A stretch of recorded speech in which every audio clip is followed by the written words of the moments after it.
Hello students, hope you all fine. Today I am going to explain the new chapter number 2 polynomial, and I am going to start the new chapter.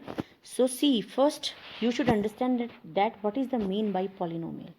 Polynomial is a relationship between the variable and constant with a operation, like as x is a variable and 5 is a constant. If we connect these two with an operation means plus, minus, into, and divide.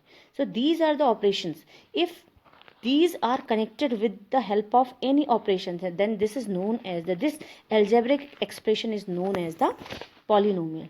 Like 5x, it is also a polynomial because you can see that there is no sign, that means there is into sign. If there is only x, it is also a polynomial. But how? I will explain you one by one in the exercises. In exercises one by one I will start the exercise, and I will explain you the concept according to that. Here is the first exercise 2.1, in which we have to do in the question number 1. See, I am going to read: which of the following expressions are polynomial if not in one variable, and which are not? State with reasons. Okay, you have to give reason also.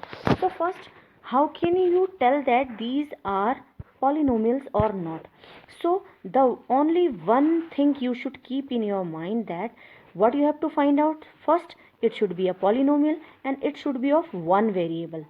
So one variable means there should be only one variable, either x, either y, either z. Any one variable should be there.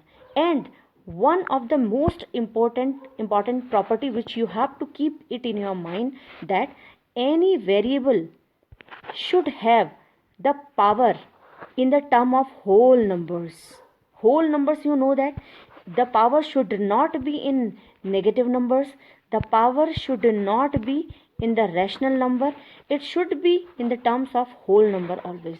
Now I am going to start the first question. See, we have to identify that these are polynomial or not, or in the one variable or not. So see, the first one, see, you can see that the first one, it's 4x square plus 3x plus 7 minus 3x plus 7.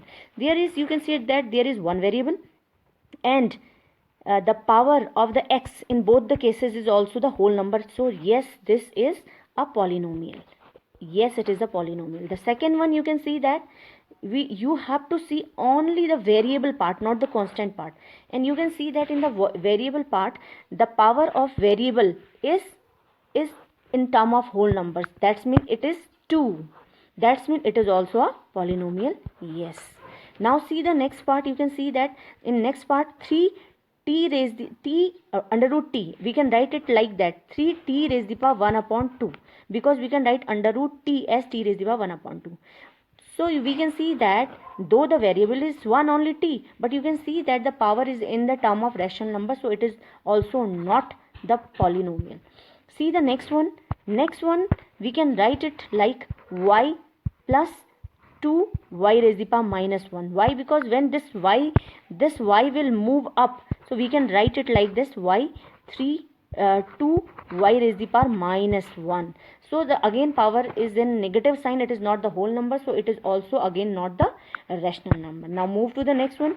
Though it is a polynomial, yes, it is a polynomial, but you can see that there are the three variables, first, second, and 3. This is x, y, and t. So again it is not satisfying the condition of the question. So it is a polynomial but not in one variable. So the answer will be not. Now move to the next question. See, write the coefficient of x square in each of the following. So first you should understand that what is the mean by the constant coefficient. Every term of any polynomial have a coefficient. You can see that this is a constant, 2 is constant, but if you will see the x square, you will see that x square, what is the numeric term, or what is the term which is with x square? So there is nothing. You can see that it's x square only, so there is no value is there, so we can write that the coefficient of x square is 1. In the second part, you can see that x square, it's minus x square, 2 minus x square plus x cube.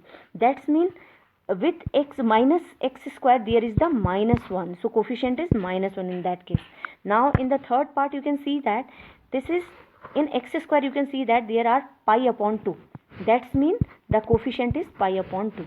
The third one you can see that in the last one you can see that there is no term of x square, so you will assume it like 0x square, so the coefficient will be 0 in the last case.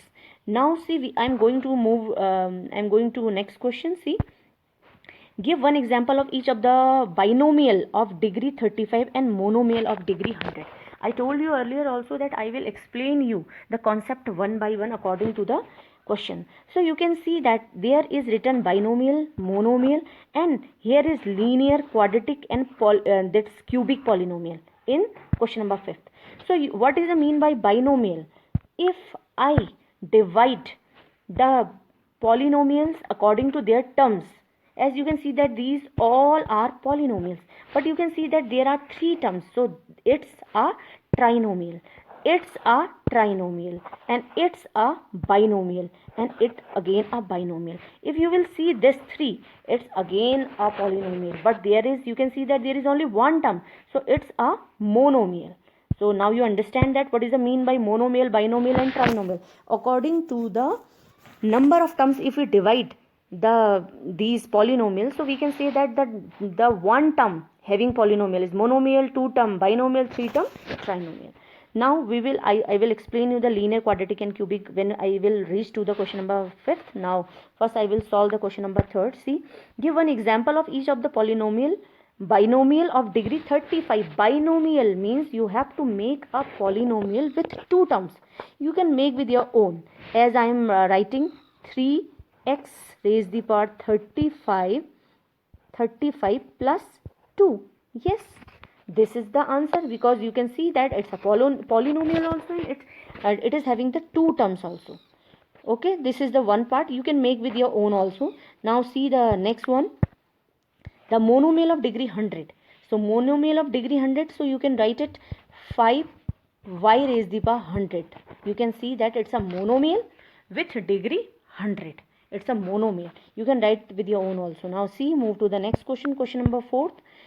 Write the degree of each of the following polynomials. Now what is the mean by degree? Because I told you that I will explain you according to the question. See, degree means it should be a polynomial. A polynomial having different terms, you know that the term which is having the maximum power or maximum exponent, if I will tell 5x raised to the power 5 plus 3x2 plus 1, so I will see that this variable, this is also the one variable is there, but you can see that the power is 5, the more power is here, and this is the less power. So we will say that the degree of this polynomial is 5. So in that case we have to find out the degree. So maximum power of the variable. So you can see that the first part, you can see that it's 5x cube. The maximum power lies there. So the degree is 3. And the second part, you can see that the maximum power of y is 2. So the degree is 2. In third case, you can see that the t having the no degree, but you know that no degree means there is 1 degree. That means there is 1 degree. But in that case, you can see that there is no variable. And I told you the degree lies only when there is a variable. And here is no variable. So you will assume like y raised to the power 0 or x raised to the power 0. Therefore, the answer of this question will be 0. It is having the 0 degree of polynomial. Now move to the question number 5th. Classify the following as linear, quadratic, and cubic polynomials. I told you earlier also on the basis of terms. These are monomial, binomial, and trinomial. But on the basis of power, if I see on the basis of their degree, we divide the polynomial. So we will divide it as linear, quadratic, and cubic. If any polynomial having degree 1, these are known as linear. I will just tell you example like x plus 5. You can see that the power of x is 1. So it's a linear polynomial. Quadratic polynomial, it's the power of variable should be 2. That's mean 3x square plus 5x plus 1. You can see that 3x square, the maximum power of this polynomial is 2, hence it is a quadratic polynomial. The third one is cubic. cubic must be the power, the degree of the polynomial should be equal to 3. So the first one, you can see that the maximum power is 2, so it's a quadratic polynomial. The second one is the maximum power or degree is 3, therefore it's cubic polynomial. And the third one is, you can see that it's the maximum power is 2, it's a quadratic polynomial. The third one is linear, fourth one is linear, fifth one is power, maximum power is 2, it's a quadratic polynomial. The last one is 7x cube, the power is 3, hence it is a cubic polynomial. Now we will move to the next exercise. Now move to the exercise 2.2. The first question, find the value of the polynomial 5x minus 4x square plus 3 at x equal to 0, x equal to minus 1 and x equal to 2. We have to substitute the value 0, 1, minus 1 and 2 one by one. One I will explain for you, like see exercise 2.2. I solve the question because it will take time when I solve one by one, so I just solve this question. See exercise 2.2, question number 1, 5x minus 4x square plus 3. You have to find out the value at x equal to 0. So first I have written 5x minus 4x square plus 3. I put all the values at the places of x. I will put 0. So you can see that I will write 5, and at the place of x I write 0, but there is no sign, so I will write into minus 4 into 0 square plus 3. 5 zeros are 0, minus 4 zeros are 0, plus 3. So the answer will be 3. I just solve it for minus 1 also. You can see that I have written it once again, this equation. I put at the place of x equal to minus 1, 5 into minus 1 minus 4 into minus 1 square plus 3. Now you can see that if I multiply 5 by minus 1, I will get minus 5. And if I multiply it by minus 1 square equal to 1 plus 3 equal to minus 5, 4 1 ja 4 plus 3. So this will be minus 9 plus 3. Therefore the answer will be minus 6. Here is the first question. Similarly you will do for this third part also. The third part is x equal to 2, and you will do the same for the second question also. You have to find out the value p0, p1, p2. That's mean for the first equation you have to find out p0. So you will substitute 0 at the all values of y. Similarly for the same question you will find out p1. That's mean you will put all the values for the y is equal to 1 every place, and similarly you will put 2 also. So in that case, in the first question you will find out p0, p1 and p2. You will substitute these values at the places of y. Similarly for all the part of this question. So this must be done in your fair copy. Okay, thank you very much.